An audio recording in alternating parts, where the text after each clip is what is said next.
52-31 নেককার পরহেজগার হওয়ার উপায়। বিসমিল্লাহির রহমানির রহিম। আলহামদুলিল্লাহি রাব্বিল আলামিন, আসসালাতু ওয়াসসালামু আলা সাইয়্যিদিল মুরসালিন ওয়া খাতামিন নাবিয়্যিন ওয়া আলা আলিহি ওয়া আসহাবিহি আজমাইন, আম্মা বা'দ। ফাকাদ ক্বালা আল্লাহু তাআলা, আউযু বিল্লাহি মিনাশ শাইতানির রাজীম, ইয়া আইয়ুহাল্লাযীনা আমানুত্তাকুল্লাহা ওয়া কুনু মা'আস সাদিকিন। ওয়া ক্বালা তাআলা, ولا تقربوا الفواحش ما ظهر منها وما بطن. وقال النبي صلى الله عليه وسلم أنهاكم عن الدباء والحنتم النقير والمزفة. মুসল্লিয়ান একরাম, আল্লাহ এবং আল্লাহর রাসূলের কথা আমরা শুনি, কিন্তু তাদের বাতানো তরিকার উপরে জীবন যাপন করার জজবা বা আগ্রহ ভিতরে সৃষ্টি হয় না কেন? এই জজবা বা আগ্রহ সৃষ্টি করার উপায় কি, এ সম্পর্কে বিগত এক জুমায় আলোচনা করা হয়েছিল। বলা হয়েছিল, আল্লাহর ভয় ভিতরে সৃষ্টি হলে আমলের জজবা পয়দা হবে। আর আল্লাহর ভয় সৃষ্টি করার জন্য পদে পদে এই বিশ্বাস রাখতে হবে যে আল্লাহ পাক আমার সব কিছু দেখেন এবং জানেন। পদে পদে পরকালে হিসাব নিকাশ দেওয়ার কথা চিন্তা করতে হবে, এবং যাদের মধ্যে তাকওয়া বা খোদার ভয় আছে এরকম নেককার পরহেজগার লোকদের সাথে ওঠা বসা করতে হবে। আর ভালো লোকদের সাথে ওঠা বসা করার সাথে সাথে খারাপ লোকদের সাথে ওঠা বসাও বর্জন করতে হবে। খারাপ লোক বলতে বোঝায় যারা ঈমান আমলের উপর নেই তাদেরকে। শরীয়তের দৃষ্টিতে যারা ঈমান আমলের উপরে নেই তারাই খারাপ। তাই সে যতই ভদ্রলোক হোক, যতই সামাজিক লোক হোক, দেখতে যতই ভালো লাগুক, সে ভালো মানুষ নয়। ভালো হতে চাইলে যারা আল্লাহর রাসূল সাল্লাল্লাহু আলাইহি ওয়াসাল্লামের তরিকা অনুযায়ী চলে না, তাদের সংসর্গ বর্জন করতেই হবে।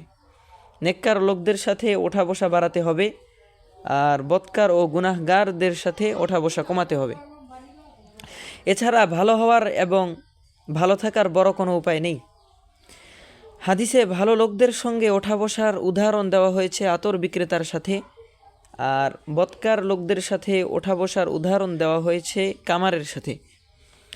যেমন একজন লোক যদি আতরের দোকানের পাশ দিয়ে যায়, যদি আতর ক্রয় করে, তাহলে সে অনেক ঘ্রাণ অর্জন করতে পারবে। যদি ক্রয় নাও করে, শুধু পাশ দিয়ে চলে যায়, তবুও কিছু না কিছু ঘ্রাণ পাবে, এবং সেই ঘ্রাণের কারণে তার মস্তিষ্কে কিছু না কিছু সজীবতা আসবে। ভালো লোকদের কাছে গেলেও এরকম অবস্থা হয়। যদি তাদের কাছে অল্পক্ষণও থাকে, তবুও কিছু না কিছু ভালো চেতনা তার মধ্যে আসবেই।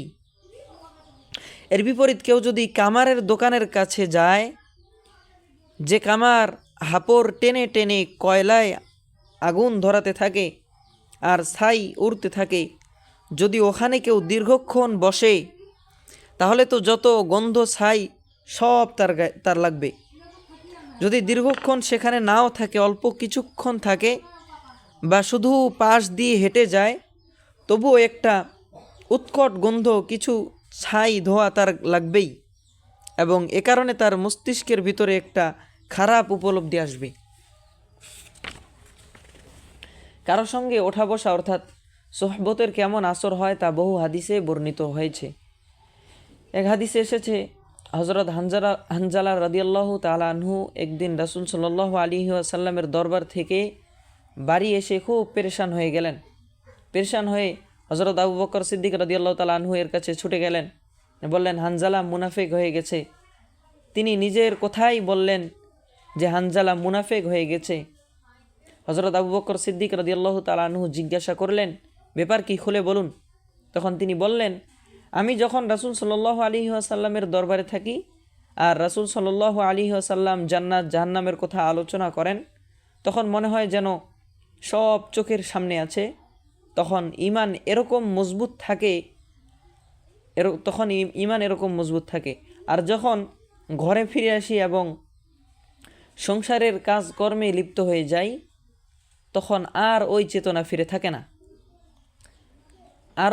ভিতরে থাকে না। তিনি বোঝাতে চাইলেন যে তাহলে এক স্থানে ওরকম, আরেক স্থানে এরকম, এটা তো মুনাফিকি চরিত্র। হযরত আবু বকর সিদ্দিক রাদিয়াল্লাহু তাআলা আনহু তার কথা শুনে বললেন, আমারও অবস্থাও তো এরকম। তারা উভয়ে পেরেশান হয়ে ছুটে গেলেন রাসূল সাল্লাল্লাহু আলাইহি ওয়াসাল্লামের কাছে।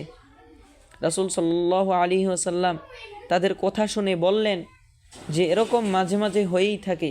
যদি সবসময় তোমাদের এক অবস্থা থাকতো তাহলে তো ফেরেশতারা তোমাদের সাথে পথে ঘাটে মুসাফাহা করত, অর্থাৎ তাহলে তোমরা মানুষ থাকতে না, ফেরেশতা হয়ে যেতে। মানুষ যখন তখন এরকম অবস্থার পরিবর্তন হবেই। মুহাদ্দিসিন একরাম বলেছেন এটা হলো পরিবেশের আসর, সোহবতের আসর। রাসূল সাল্লাল্লাহু আলাইহি ওয়াসাল্লামের চেয়ে পরহেজগার মুত্তাকি তো আর কেউ নেই, তাই তার সোহবতে থাকলে সবচেয়ে ভালো আসর হয়, তার কাছ থেকে চলে আসলে ওই আসর কমে যায়। এ হাদিস থেকে একটা বড় শিক্ষণীয় বিষয় হলো ভালো চেতনা ভিতরে সৃষ্টি করতে গেলে ভালো লোকের কাছে যেতে হবে, ভালো লোকদের সঙ্গে ওঠা বসা করতে হবে। আমি যত বেশি ভালো লোকদের সাথে ওঠা বসা করব, যত বেশি ভালো লোকদের কাছে থাকব, আমার ভিতরে তত বেশি ঈমান আমলের চেতনা সৃষ্টি হবে। এর বিপরীত যত বেশি খারাপ লোকদের সঙ্গে অর্থাৎ পাপীদের সঙ্গে ওঠা বসা করব, যত বেশি তাদের কাছে থাকব, আমার ভিতরে তত বেশি পাপের চেতনা সৃষ্টি হবে। আমরা এই বিষয়টাকে খুব একটা গুরুত্ব দেই না। আমরা কার সঙ্গে ওঠা বসা করব, কার সঙ্গে ওঠা বসা করা আমাদের ঈমান আমলের জন্য লাভজনক বা ক্ষতিকর এ বিষয়টা আমরা চিন্তাতেই আনি না। যার সঙ্গে মিশতে মনে চায় অবলীলায় তার সঙ্গেই আমরা মিশি। ঈমান আমলের জন্য সেই মেশা লাভজনক না ক্ষতিকর তা ভেবে দেখি না। ঈমান আমলের চেতনা সৃষ্টি করতে গেলে এবং এই চেতনা ধরে রাখতে হলে এ বিষয়টাকে গুরুত্ব দিতে হবে। নেককার লোকদের সাথে ওঠা বসা করতে হবে এবং আস্তে আস্তে তা বাড়াতে হবে, আর পাপীদের সঙ্গে ওঠা বসা কমিয়ে দিতে হবে এবং আস্তে আস্তে সম্পূর্ণ বর্জন করতে হবে। শুধু পাপীদের সংঘর্ষ বর্জন করা নয়, এমনকি পাপের পরিবেশ এবং পাপের মজলিস পর্যন্ত বর্জন করতে হবে। এজন্য শরীয়তে মাসআলা রাখা হয়েছে, যদি কোনো মজলিসের ব্যাপারে জানা থাকে যে সেখানে পাপের কাজ হবে, আগ থেকেই যদি আমি সেটা জানি, তাহলে আমার জন্য সে মজলিসে যাওয়া জায়েজ নয়। যেমন কোনো মজলিসে গানবাদ্য হবে বা নারী পুরুষের অবাধ ঢলাঢলি হবে বা কোনো রকম গীবত চর্চা হবে কিংবা কোনো পাপের পরিকল্পনা নেওয়া হবে বা অন্যায়ভাবে কারো বিরুদ্ধে চক্রান্ত করা হবে, এই ধরনের পাপের যে কোনো মজলিস সম্পর্কে যদি আমি আগ থেকেই জানি, তাহলে সেখানে যাওয়া আমার জন্য জায়েজ নয়। যদি আগে জানতে না পারি, যাওয়ার পরে জানতে পারি, তাহলে মাসআলা হলো তখন সাধ্য থাকলে আমি নিষেধ করব, বাধা দিব। আর যদি আমার সাধ্য না থাকে কিংবা আমার নিষেধে কাজ না হয়, তাহলে সম্ভব হলে সেখান থেকে চলে আসব। যদি চলে আসলে কোনো ফাসাদ হওয়ার সম্ভাবনা থাকে, তাহলে বলা হয়েছে ওখানে থাকব, কিন্তু ওই সমস্ত পাপের কোথায় বা গুনাহের কাজে মনোযোগ দিব না, বরং মনে মনে জিকির আজগার করতে থাকবো বা মনে মনে অন্য কোনো কিছু চিন্তা করতে থাকবো। আমরা এখন অনেক অনুষ্ঠান এরকম করি যার ভেতরে গুনাহ হয়, কিন্তু দুঃখের বিষয় আমরা সেটাকে গুনাহই মনে করি না। আমার খুব চিন্তা লাগে, বর্তমানে আমরা বিবাহ শাদীর যে মজলিস করি এর ভেতরেও আমরা কিছু কিছু পাপ করে থাকি। যেমন আজকাল ভিডিও করা যেন বিবাহ মজলিসের একটা আবশ্যিক অংশে পরিণত হয়েছে। বিবাহ পড়ানোর সময় ভিডিও করা হয়, গেট দিয়ে ঢোকার সময়, খাওয়ার সময় সর্বত্রই ছবি তোলা হয়, অথচ এই ছবি তোলা যে গুনাহ, এটাকে আমরা গুনাহই মনে করছি না। এছাড়া অনেক মজলিসে পর্দাহীনভাবে একসাথে নারী পুরুষের খাওয়ার ব্যবস্থা, অনেক স্থানে গান বাদ্য ইত্যাদি পাপও হয়ে থাকে। এসব কারণে এখন সন্দেহ হচ্ছে এই ধরনের পাপের মজলিসে যাওয়া ঠিক কি ঠিক না।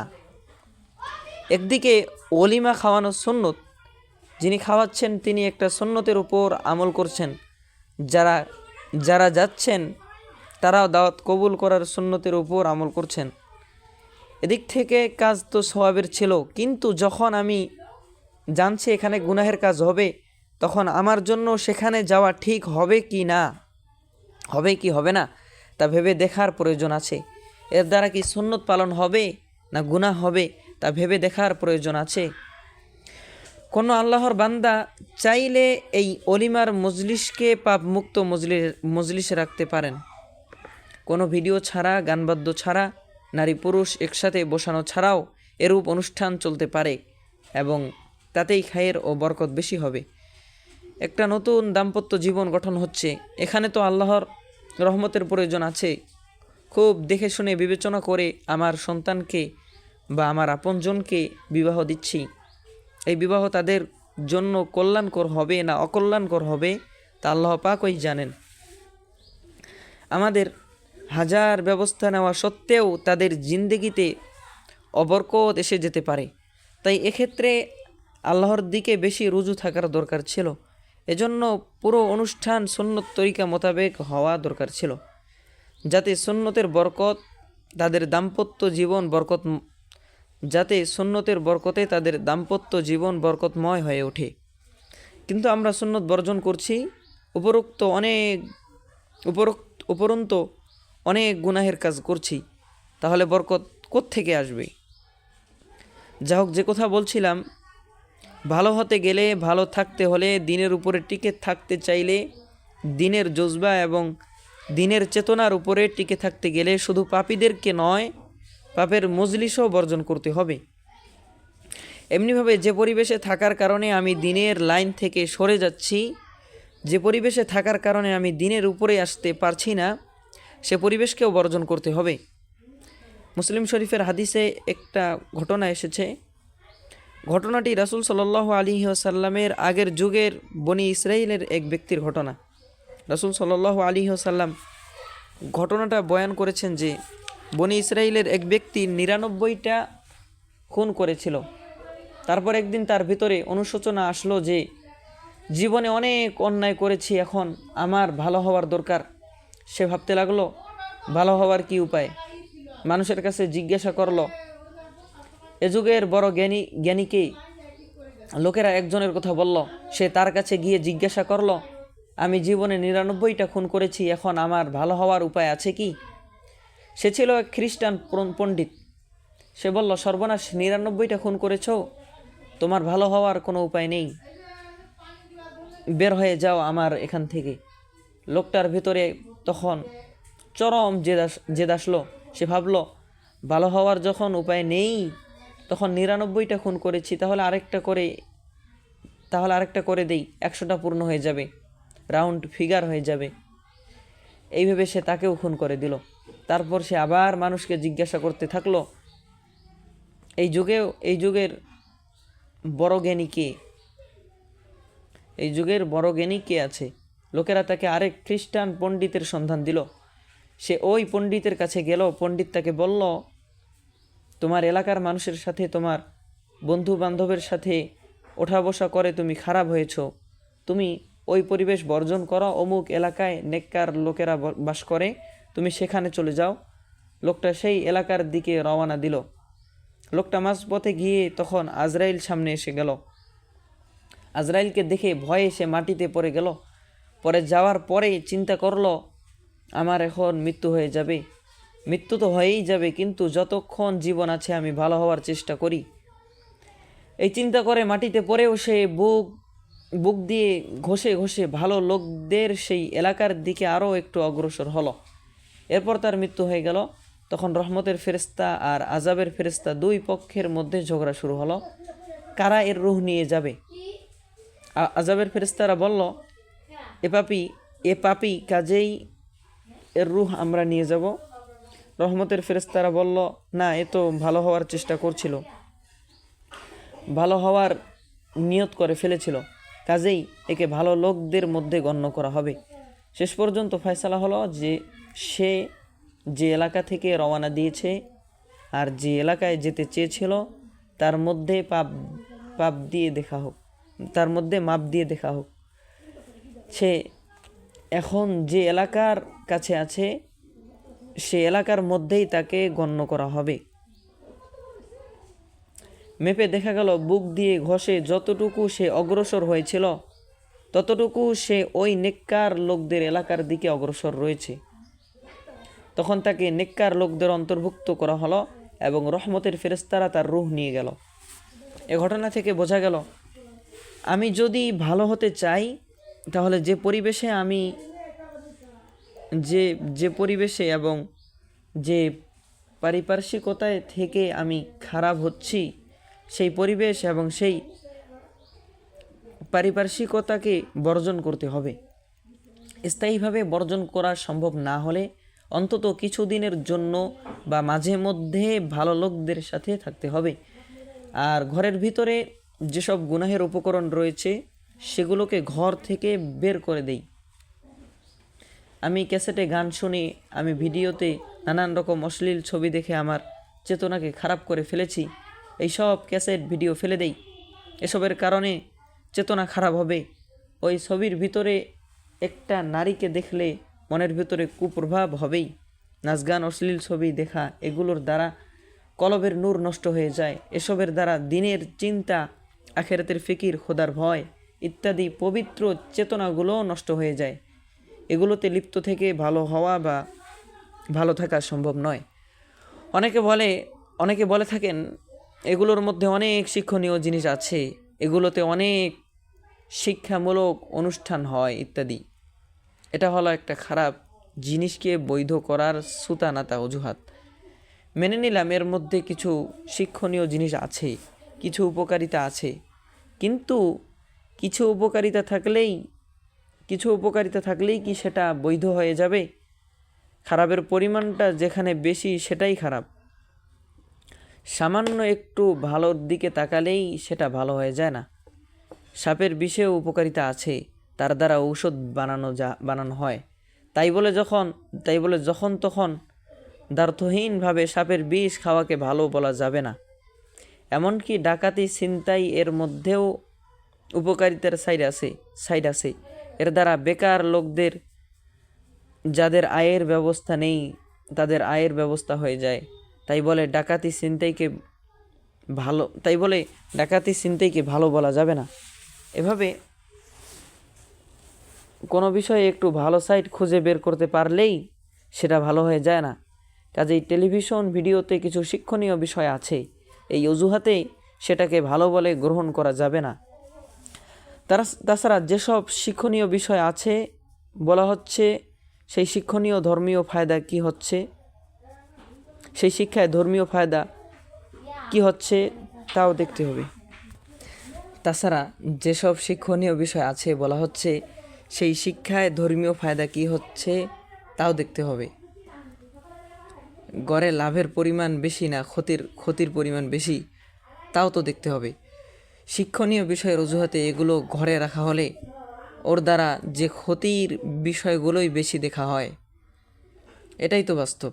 কাজেই লাভের চেয়ে ক্ষতিটাই বেশি হয়।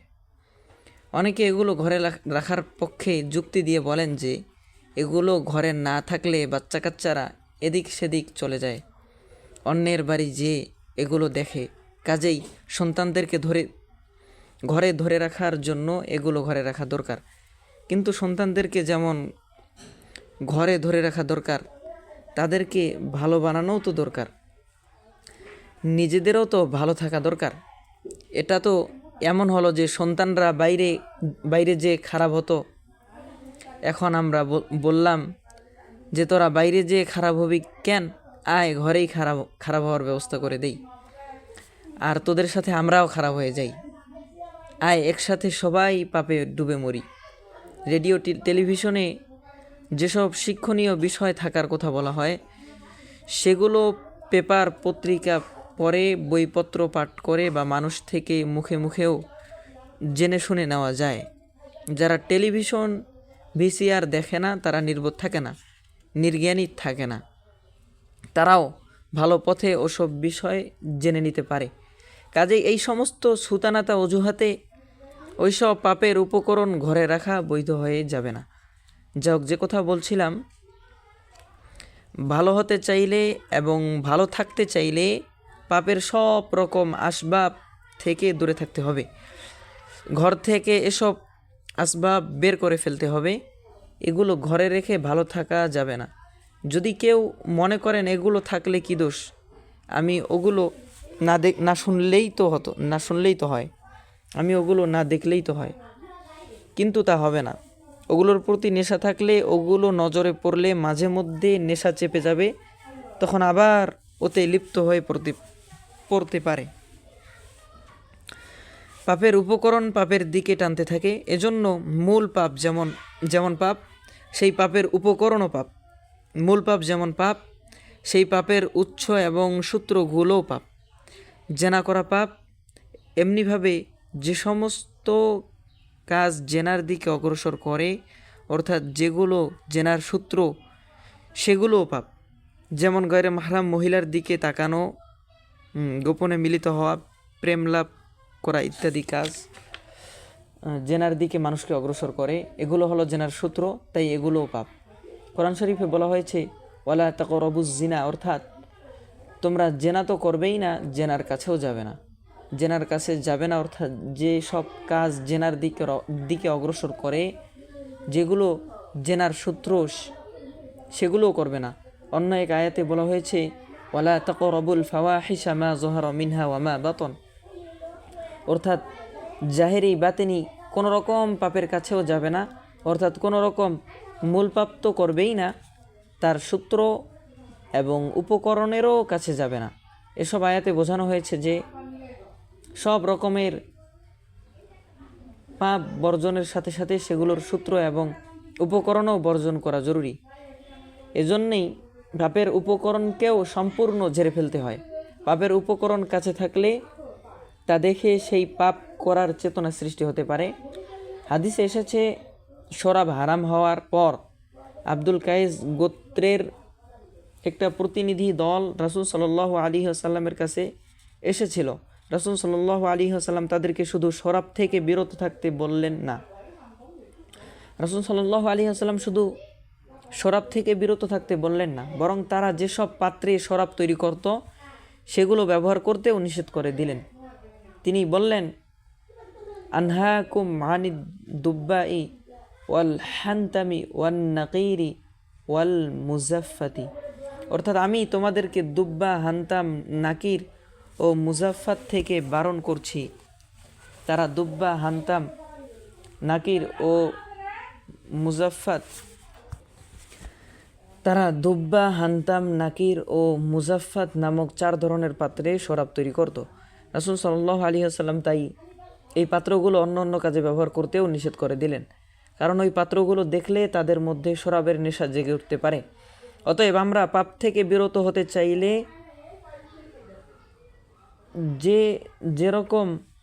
যেরকম পাপে অভ্যস্ত, তার উপকরণ সামনে থেকে সরিয়ে ফেলতে হবে। কেউ টেলিভিশন, ভিসিআর, খারাপ সিডি দেখতে অভ্যস্ত থাকলে সেগুলো সরিয়ে ফেলতে হবে। কেউ খারাপ নভেল, নাটক পড়তে অভ্যস্ত থাকলে এ ধরনের বইপত্র ঘর থেকে বের করে ফেলতে হবে। বিড়ি সিগারেট খেতে অভ্যস্ত থাকলে সামনে থেকে বিড়ি সিগারেটের সব রকম উপকরণ যেমন স্ট্রে, হাইদানি ইত্যাদি ঘর থেকে বের করে ফেলতে হবে। কেউ দাবা খেলা, ক্রিকেট খেলা, জুয়া খেলা ইত্যাদি নিষিদ্ধ খেলায় অভ্যস্ত থাকলে এগুলোর সব আসবাব ঘর থেকে বের করে ফেলতে হবে। এমনকি পেপার পত্রিকায় খেলার খবর পড়াও বন্ধ করতে হবে। এর জন্য প্রয়োজনে খারাপ অভ্যাস দূর না হওয়া পর্যন্ত পেপার পড়াও বন্ধ রাখতে হবে।